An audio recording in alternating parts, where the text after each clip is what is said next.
Hello everyone, welcome to my YouTube channel DAV Maths with Shivani. Today we are doing here question number 2 of worksheet 5 of chapter 1 and our chapter 1 name is square and square roots. Today we are doing here the question number 2 first part and second part. So here our question number 2 is find the value of this under root 0.0009. So we can find out your answer by long division method. So you all know that how we solve this question by long division method. So here I write here answer. Now I can solve this question by long division method. So here I write 0.0009, this number here. Now I have to make a pair of this number. This is called decimal. Now I have to make firstly pair of left side to the decimal, then right to the decimal. So here, then in the right of the decimal here, this one is a pair, this one is also a pair. So from here I write here 0, from this pair 0 0, this is a pair. I write only 1 0 in the quotient. I write here only 1 0. Then 3 3s are 9 here, and 9 minus 9 is equal to 0. Here our remainder is 0. Now this is the question here where we put the decimal in this 003.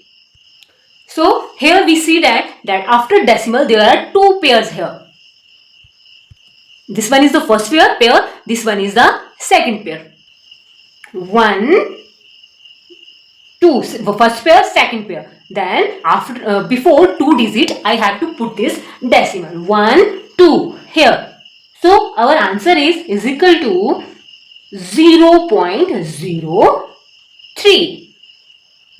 0.03 is our answer. Now we can solve our next part. Our next part of this question number 2 is under root 0.0081. Here I write answer, and again we can solve this question by long division method. Let's begin. Now I write here 0.0081. Now I have to make pair of this question. Number to the left of decimal, this one 0. After making a pair, here one pair is formed to the right of this decimal, then this is our second pair. From here this 0, I write 1 0 here, then from 2 0, this one is a pair here, 1 0 is here, and 9 9s are 81. Now again rise a question that we have put this sign of this decimal in 009, and here 81 minus 81 is 0. So 0 is our remainder. Here after this decimal two pair are here, this 00 and 81. First pair, then second pair. Now this one is the first, this one is the second. We have to put this decimal in before two number 1 2 here. So our answer is equal to 0.09 is our answer. This question have 4 parts, but we can do only 2 parts, first part and second part, because the third one and the fourth one are similar to these 2 parts. That's all in today's video. Thank you.